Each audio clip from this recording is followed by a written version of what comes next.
Hey folks, we are back with another episode of Let's Talk Snowboarding Gear Talk, number 3 now. Talking snowboards today with Noah Lewis to my right and Blake Lyden to my left. Boys, how's it going?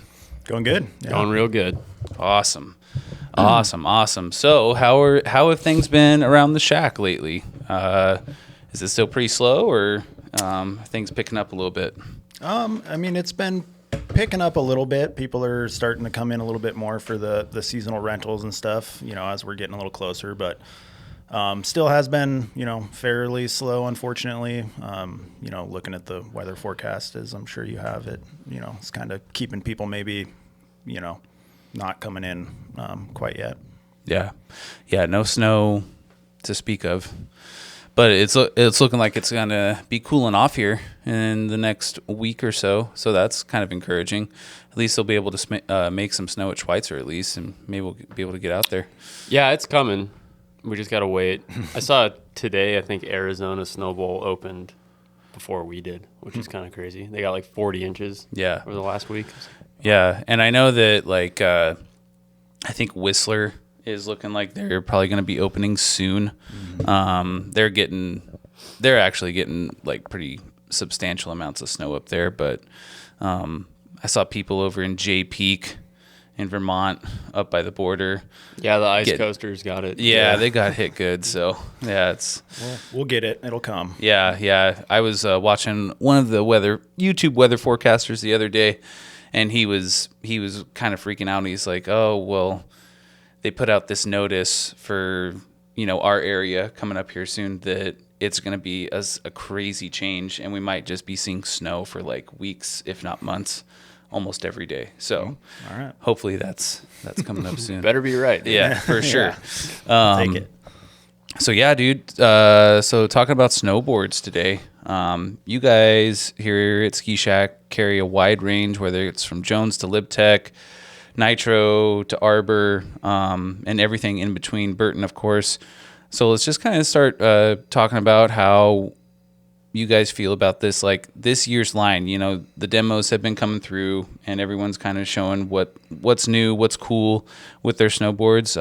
Blake, I'll start with you. What are you kind of stoked on that you've seen so far for this upcoming season?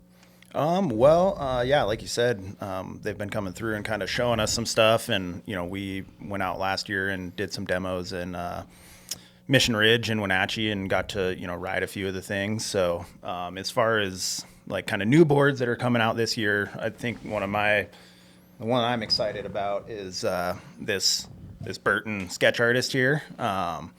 Just a really fun kind of like all mountain, like groomer board is kind of how I would categorize it. It's got a tight turning radius and just really fun if you're somebody that likes to just like lay an edge and take those like tight, hard turns while you're cruising down the mountain, but still want something that you can really like let loose and go fast with. That thing's awesome. I didn't get a chance to ride it in the powder, but I would imagine it would be a fun powder board as well. But yeah, that's kind of one of the boards I'm excited about this year. Just a kind of true cambered,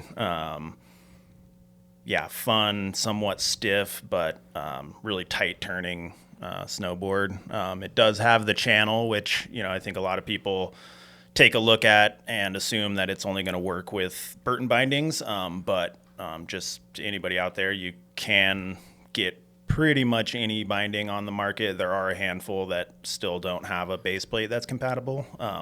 But if you're ever thinking about a Burton board and, don't want it because it's got that channel, don't be worried. It will work with other bindings as well, outside of the Burton. Nice. Noah, what have you seen so far that you've been kind of stoked on coming through the shop? Like new this year, I haven't really been paying attention to like what's been popping new, but like one that I'm always excited to ride is that Nitro Banker. Super fun turn. It's a mid-wide, so it's got a plenty wide waist width to like lay deep carves, and it's got a little bit of taper, so it works good in steeps. It's like a good powder kind of free ride board, but loves groomers too. Pretty stiff flex, and it doesn't come in a lot of sizes. I think it's like a 56 and a 59, so like on the bigger end. And it definitely rides bigger just because it's stiff and got a really long nose. But yeah, I'm excited to get back out on that one. Nice. Yeah. Yeah. I sat in on the Nitro demo that was here a couple weeks ago, and I was really stoked on what they had going on as far as like the quiver goes, and I have my eye on that alternator too, just like an all around kind of do everything board, a little bit more advanced and stuff like that. And that's something I wanted to ask you guys about. As far as what you look at in a board when you guys are kind of going over everything, what would you tell, what are some like aspects of a snowboard that make it go from beginner to an intermediate to like an advanced rider? What's kind of like the tech on something like that? Like as far as like profile and any specs? Well, as you jump into some of those like more expensive, advanced riders boards, generally you'll see some differences in like the core as far as the core construction. But without getting like too into the weeds about that, really what you're kind of getting is generally a little bit stiffer of a board, something that's gonna transfer that energy, kind of from your body into the edges really quickly. Because as you get more advanced, you're moving fast. You want all that energy to kind of go right into those edges and be able to move quickly. So a little bit stiffer, a little bit more responsive. I would say most of your more advanced riders are liking something that's maybe not fully cambered, but at least quite a bit of camber in the board. That's kind of going back to that stuff like that alternator is going to be cambered, contact point to contact point. So I think a lot of your advanced riders are looking for something like that that's going to have really good edge hold when you're moving fast, but also respond quickly when you need it to. So yeah, getting a little bit stiffer in those boards and more technology in the core to kind of achieve that. Cool, nice. And Noah, what's the board that you're rocking right now? I actually was riding that alternator pretty much every day last year. Okay. Yeah, I loved that thing. It had, just a great side cut for turning. It loved soft snow, super awesome, like not catchy for being a full camber board. Good waist width. I have small feet, so I can ride, like narrower boards. I like a narrower one because I have just such tiny feet and I'm a pretty small, light guy. But it never felt like a boat, like too much. It was great. Awesome. Rode great flat base. Nice. Yeah, love that thing. Very cool. And, we've talked about it on, the boots and bindings about how the price points, as you get into that more advanced type gear, it kind of rises and rises. Can the same thing be said about boards? The higher level that you're going to be at, your price point's going to be a little bit higher for that board. Generally, yes. I think there's a point where you start getting into like very kind of specific and specialized stuff that's even more expensive. But yeah, I'd say that's pretty common, across the board as you. Guys, I want to talk about a new sponsor for Let's Talk Snowboarding, which is the Ski Shack in Hayden, Idaho. Ski Shack is a local family-owned and operated ski and snowboard shop located in Hayden, Idaho. They specialize in sales, rental, and repair, and they opened in 1976. That's going on 50 years up here in North Idaho. They have been offering a skiing and snowboarding to North Idaho and beyond for that much time, which is crazy. One of the oldest ski shops in the entire state. We appreciate everyone at the ski shop for supporting Let's Talk Snowboarding. So go in there as soon as possible and get yourself dialed, whether it be getting a fresh tune-up for your board or skis or grabbing some new gear, because they got all the best in outerwear and also in boots and bindings, boards and skis. So head on over to Ski Shack, located at 9437 North Government Way in Hayden, Idaho, and have some fun picking out some cool stuff. All right, back. Cool. So yeah, talking about like that alternator, that's like I said, that's at the top of my list to try out. Do you guys have the problem like I do? Like, do you have a problem like getting boards and hanging on to boards and kind of not letting them go, even if they're, even if they're like your first board or old boards, they just kind of sit around until you find a new purpose for them, whether it be like making a bench or some wall art or something. Oh yeah. Okay. Yeah, I definitely got quite a few laying around from over the years. Yeah. What was? Let's kind of chat about that. So, we know Noah, you've taken up snowboarding recently. Yeah, I am a skier. You're a skier. Full disclaimer, I'm a skier. So we'll dive into that though. Like, what was like your first pair of skis that you ever bought? God, that I ever bought? Yeah, Probably, for yourself. Yeah, I was probably 13 or 14. Saved up some construction money, and I bought a pair of Rosignol Soul 7s. Nice. Classic ski. Sweet. You were doing construction at 13? Like 14, yeah, I worked with my dad's buddy, Bob, just like picking up all his crap and helping him out. It was a fun job. But yeah, I made some money. Bought some like demos. I think I was up on a ski trip with my family in Canada. I think we were like Panorama or something. Nice. Made a pair of, Soul 7 demos for like $200. Nice. So I picked those up, bought them, broke them, because like they were just like stiff skis. And they had like that Koroyd tip, and they were just like the most chattery things. I think I broke those when I was like 16. And then I don't remember. I've had a handful of skis every year since then. But yeah. What was, and then going into snowboarding, what's like, was the alternator the first one you bought, or no? What'd you get into for your first board? I remember one day I think we were cat skiing like the first year I worked here, and I saw Ren riding this LibTech, and I thought it was like the coolest looking board ever. It's called the BRD. Just black top sheet, like murdered out black top sheet with like Lib in like the Lib logo in like rainbow or just like some color on the top. And I was like, dude, that thing looks sick. And it looked fun. It looked like a surfboard. It had like a big long nose, a lot of taper. I was like, that thing looks sweet. So then I picked one of those up and they stopped making it. So then I bought another one because I liked it so much. And I like, in case that one ever got like blown out or whatever, I'd have another one. But I ride that thing a lot too. Great pow board. I think that one has like 10 or 15 mils of taper, a lot of taper. Okay. And it's pretty soft. They say like it's a 6 or 7 out of 10 on flex, but it feels soft. But yeah, that thing's awesome. I ride that thing a lot. Nice. And Blake, how about you? What was your first snowboard? The first board I like bought for myself, I believe, was a K2 Dark Star back, when I was probably, 15 or so. I kind of took a little bit of a break from skiing and snowboarding, like when I was doing wrestling and sports and things. And I think 16, I bought that K2 Dark Star, and I loved that thing. It was just, fully cambered, kind of stiff, if I remember correctly, but still just a really fun board.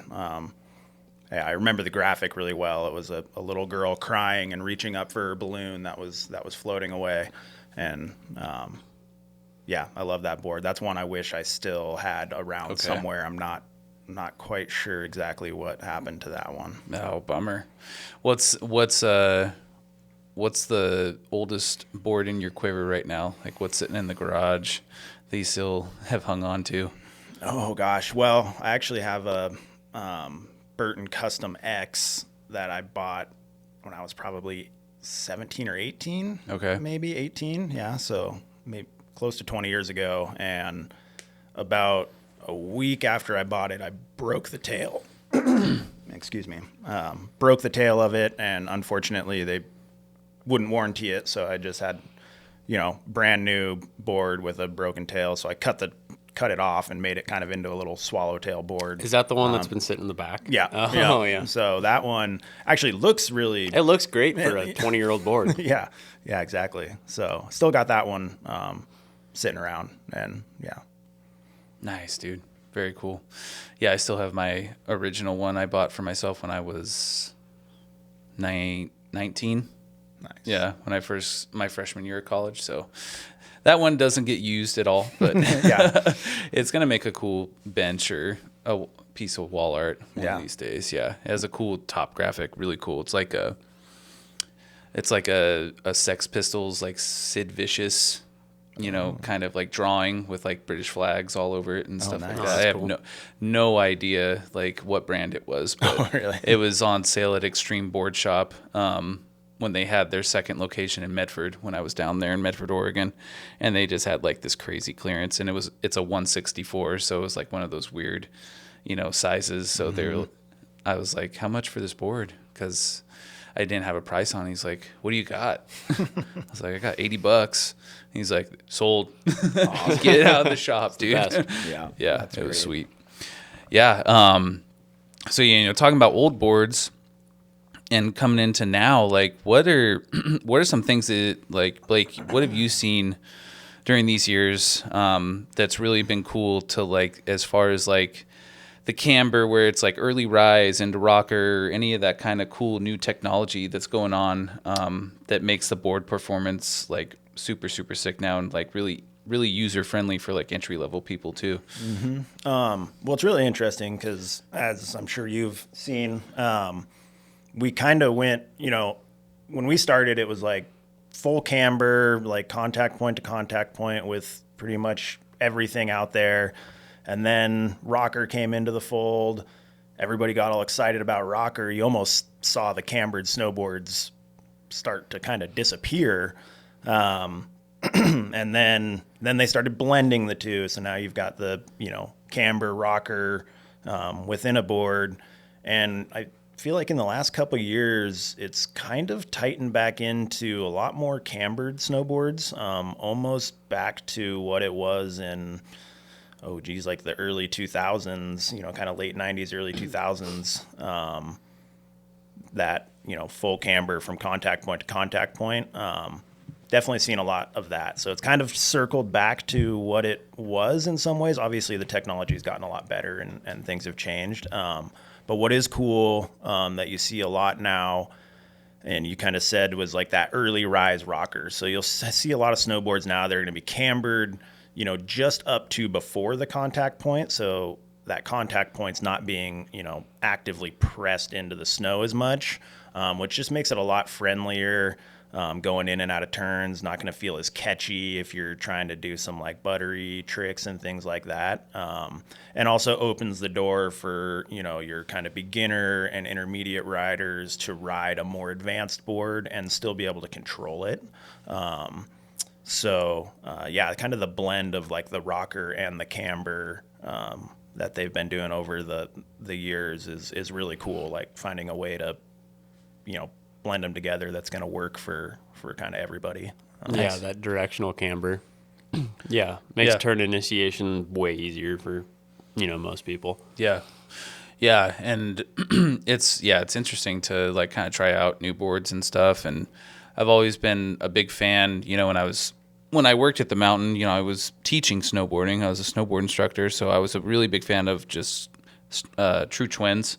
That way I could, demonstrate everything. But now that I've kind of taken a step back, I'm really into like those all mountain freestyle, somewhat of a directional. But it's crazy how they can still, underneath your feet, it can be a twin, but still have that directional feel as far as the shape goes and everything like that. So the thing that really amazes me is like what they're playing with and just all the different types of boards they have right now. And I don't know if that's like our, us as like a generation, Noah's a little younger, but Blake and I, like, we're millennials. So we were like one of the first like big generations that really like got into it and snowboarding started to become more mainstream as we were growing up. So I wonder if they kind of, I don't know, do they taper some of those, like that technology and stuff to kind of go with what like our level has become and all that kind of stuff. Like the thinking behind like the shapes and stuff is really cool to me. Yeah, it's really interesting. And I think they have, in the last couple of years, like thought more about how do we take this snowboard and make it accessible to more people. There was a handful of years where like your advanced snowboard was almost almost impossible for a beginner guy to ride, but the way that they've kind of blended radius in the side cuts, making them so they can get in and out of turns a lot easier. Like we said, that early rise on the tip and tail with that rocker can, take a board and make it perform really well for your advanced guy, but then, get like that, kind of beginner intermediate guy out on the hill on that same board. And I think, they've done a really good job at kind of targeting that stuff to like your everyday rider, and making it more accessible for everybody. Yeah. Yeah. Noah, you, when you started snowboarding, was the learning curve pretty tough for you, or did you kind of step into it kind of seamlessly, having been skiing for all these years? Yeah, like I was used to using edges and like pressing into my boots and like being used to feeling on edge and like using the side cut of, something. So it didn't feel all that weird, other than like standing sideways, but that wasn't that weird to me. Like I'd skate and, I've wakeboarded before. I'm not a wakeboarder, but like the standing sideways thing was not that weird. It was just like the using a different part of your body to make the thing turn rather than like, skiing. Yeah. It's a little bit different, but honestly, I think it's easier to learn how to ride a snowboard quicker than it is to perfect like your skiing technique. Like, Josh, do you ever notice that when you buy tickets for a show, you get hit with all these hidden fees? Yeah, for sure. I'm tired of being gouged with hidden fees. Dude, I just discovered this, but now whenever I purchase tickets, I try to search for venues and artists that use Ticket Goat. What's Ticket Goat? Ticket Goat is the greatest ticketing software of all time. With Ticket Goat, promoters can expect hassle-free setup, zero obligations, and a revolutionary $1 ticketing fee for event attendees. So we can say so long to hidden fees? Dude, 100% zero hidden fees. With Ticket Goat, steep ticketing fees are a thing of the past. Ticket Goat's revolutionary ticketing software allows owners to create custom ticketing options, access to event reporting, and a digital QR codes for mobile ticket scanning, all with no commitments and transparent pricing.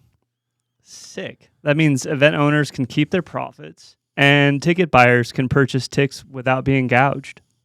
Definitely. If you are in charge of ticket sales and want a fast and easy way to sell tickets, go to www.ticketgoat.com and join the herd today. Sick. So yeah, and with boards nowadays, like it's so much. They make it. It's so much easier. Yeah, it's not like. I remember when I first started, it was like I have big feet, and so there really wasn't anything such as a mid-wide or a wide board. So you got what you got, and you're trying to lay down heel side or toe side, and your feet are just like stuck in the snow. You just like topple over, trying to learn stuff. And the boards were just so dang stiff back then, and now I feel like it's just it's super nice as far as the shapes and all the different levels of like the stiffness and the technology.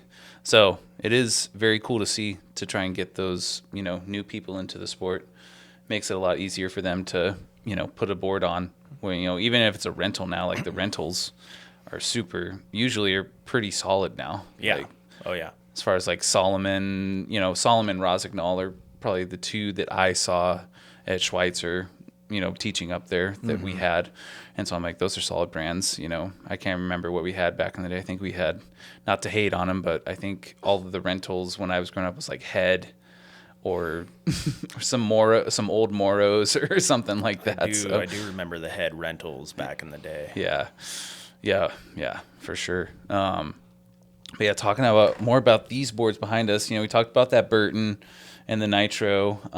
What's that one to the far right that we got going on there, Blake? So that's the Rossi XV. That was a board that they came out with last year. They did a 2-year 2-year run on it, so still the kind of the current model, but Sure. really fun powder board that I ended up picking up last year. What's cool about it, well, not only is it Xavier Delarue's board, and he's, you know, just a shredder and one of the coolest big mountain snowboarders out there, but it's a little different than other boards where the nose is actually stiffer than the tail.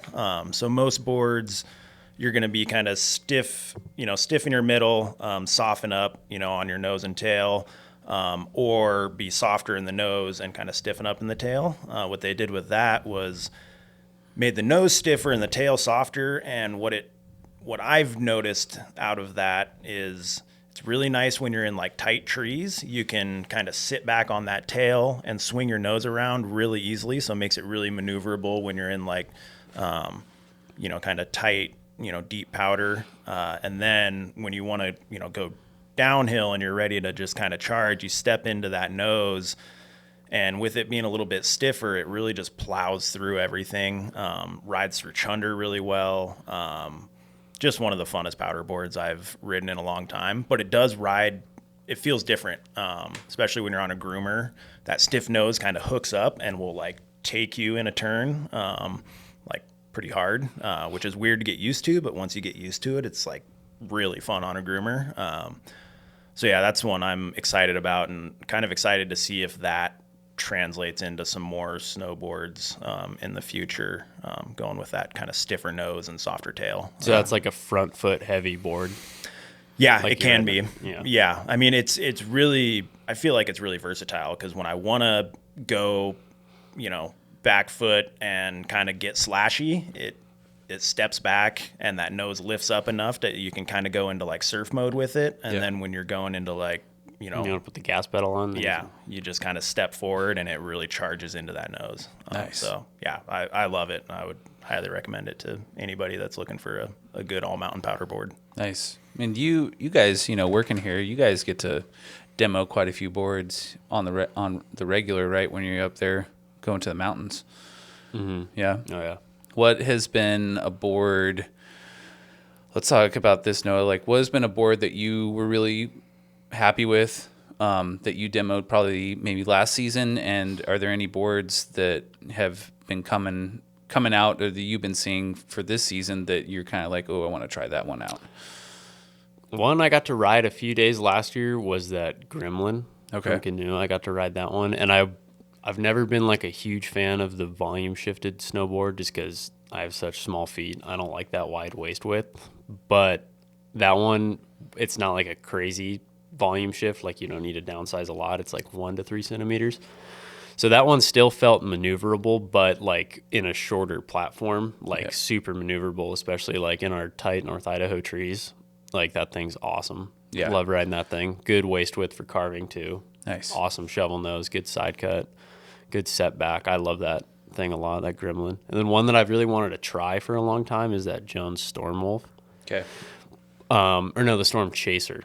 It's like their ultra short, like lot of spoon pow board. And they added camber to it recently, which I thought was kind of a strange move. It used to be like a full rocker, a lot of spoon, like pow board. But I'd like to try, like, I think they put just a little bit of camber on that back foot. I think so people can, you know, use it in a little more versatile, like use it as a more versatile board, but I'd like to try that thing. Yeah. Yeah. You and I don't know, do you remember what the length was on that Gremlin that you tested out? Was it the I only think one? I rode the 53, I think. Okay. I don't remember. I think it was a 53. I usually ride like a 56. Yeah. So I went down to a 53. I Okay. think they make it a 51 or a 48 too. That's cool, because that was like the board that I got to, that Ren let me demo at the end of last season. And so you speaking on it, you know, like not really much difference in size. I think I was running the 56, and I looked at Ren. I'm like, are you sure I can do that? You know, I'm 6'4", I'm a big guy. And he's like, yeah, dude, you're going to be fine. Like, you're going to have a lot of fun on that thing. Yeah. And I took it out a few times. So I was like, whoa, dude, like this is crazy. Like the separation, like the last new board I got was probably 3 seasons ago, and it was a Solomon sight. So like they're very like beginner to intermediate type board, all mountain freestyle. And then when I stepped on that GNU Gremlin, I was like, this is insane. I was like, I could do anything on that thing. Yeah, it's a it missile. was pretty awesome. Yeah.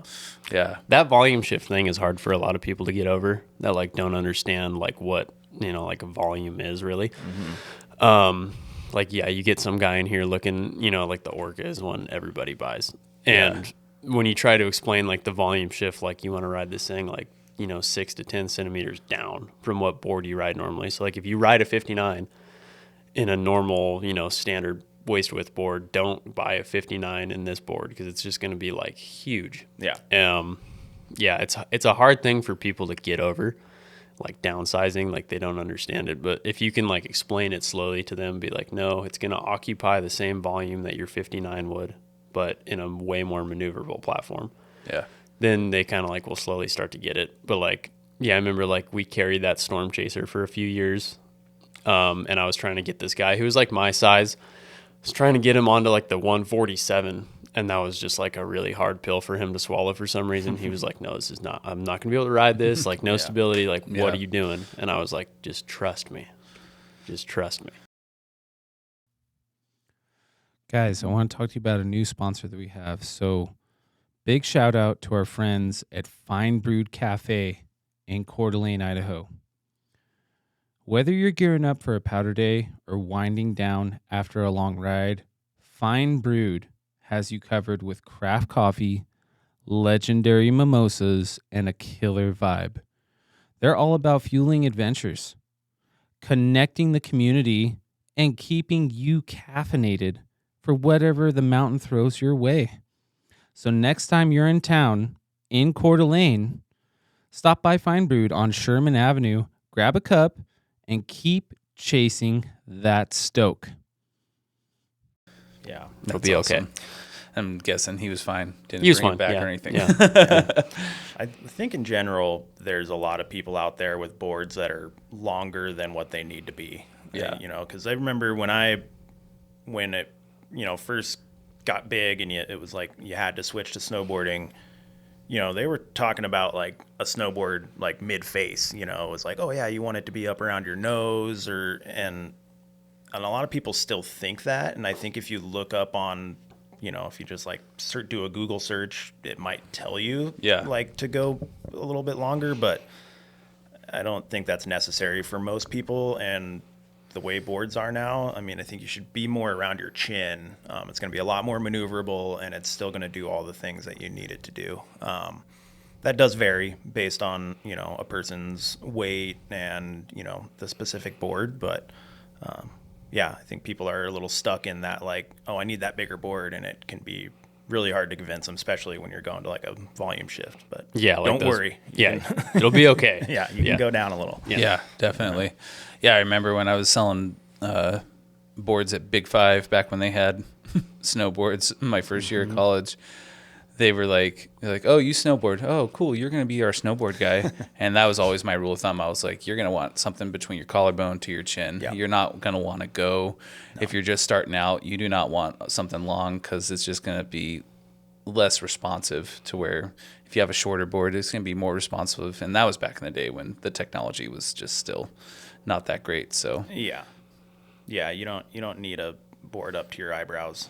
I mean, sometimes it's fun to like mess with it, and get like a really long board on a POW day and be like, oh, okay.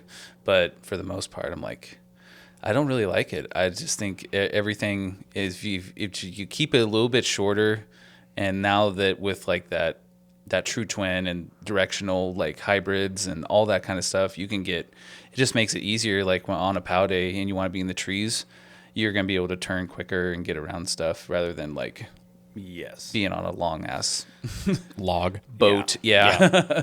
And with almost everybody having either magna traction or grip tech or whatever they want to call their, their their side edge cut. tech. Yeah. You get extra edge hold there. Like, you can rip pretty fast on a 157. Yeah. That's awesome. Yeah. And so, we were talking about what we were kind of getting stoked on, and it leads us into the final board up here. Arbor has come out with the El Camino, Jared Elston's pro model, and That demo, I was pretty stoked on what they were talking about, bringing it back to the old school, but throwing in some of that new technology. So, Blake, tell us about the El Camino. New board this year. It's going to be a directional twin, so it's got a little bit of taper. I think it's 5 millimeters of taper on that one, but still going to ride really well switch. If you've ever seen Jared Elston ride, it's not like he's just riding 1 foot forward. He's riding all over the place. The thing will rip kind of anywhere on the mountain. High level charging snowboard. Cambered, I believe, all the way tip and tail, almost to tip and tail. It's a little early rise on the nose, if I remember correctly, without looking at it. Just really fun all mountain freestyle board. I'm excited about that one too. I remember pulling it out of the package and I was like, oh, this thing looks awesome. So very cool. Cool graphics, cool design. I know that this is the first year that they're coming out with it for his pro model, so there's only a handful of sizes that they're coming out, but I think from what I heard, they're gonna kind of expand on that going into next season and kind of open it up on as far as the sizes go. So that should be cool. Yeah, and it's part of their ominous, kind of high end collection, and they should just keep kind of expanding on it as they go. Arbor is one of those companies. They've always been great, but they've really been kind of pushing to another level. I feel like these last handful of years, they've got an awesome team. They make amazing snowboards. Guys, Let's Talk Snowboarding is presented by Mountain Vibes. And Mountain Vibes was started in February 2016 by our CEO and founder, Justin Desmond.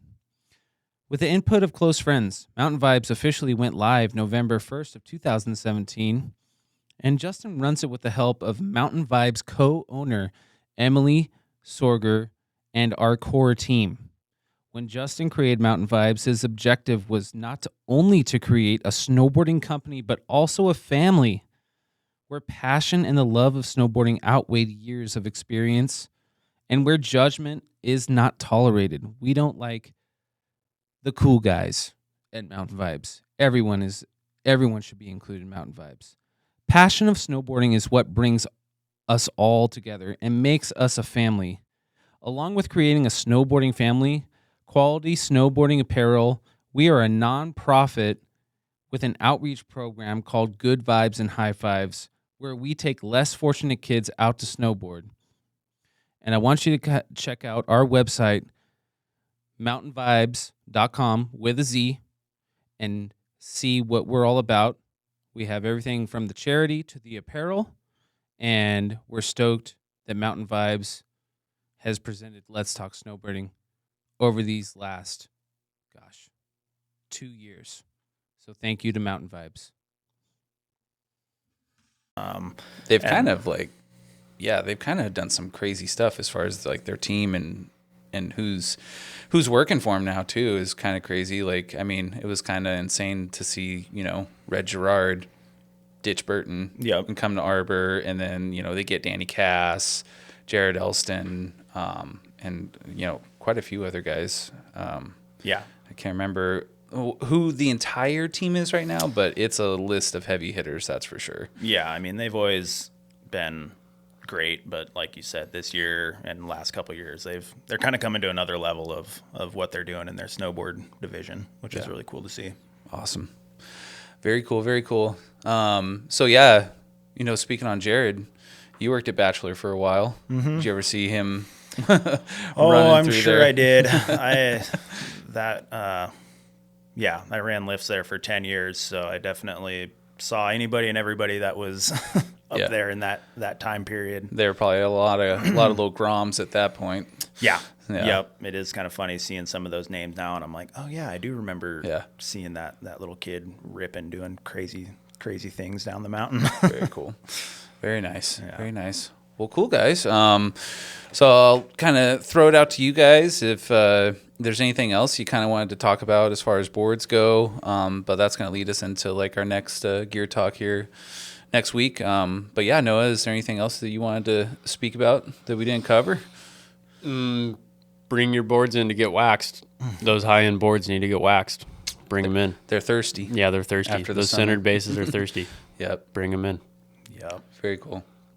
Yeah. Do your snow dances, and yeah, hopefully we can be up there shredding here soon. Yep. Get in here before it gets crazy and be prepared. Like Noah said, get waxed, get it tuned up, make sure everything's dialed so that first day when we get out there, you're ready to go and just go charge. So, well, cool, guys. Thanks for your time coming in early again and talking some gear with me. I'd also like to thank all of our sponsors. Of course, Let's Talk Snowboarding is always presented by Mountain Vibes and our amazing sponsors, the Ski Shack, Fine Brewed, Down on Sherman, Hagedon Technologies, and Ticket Goat. We'll be doing some more one-on-one episodes here coming up soon. Got some awesome guests lined up. But as for now, this is Gear Talk for Snowboards. Next week, we will be talking outerwear, I believe. We're going to talk about some of the cool stuff going on with outerwear and jackets and pants and bibs and all that good stuff. So thanks again, guys. Appreciate it. Yeah. Yeah, no problem. Later. It's always weird pulling your headphones off. Yeah, you're like back into the world. Yeah.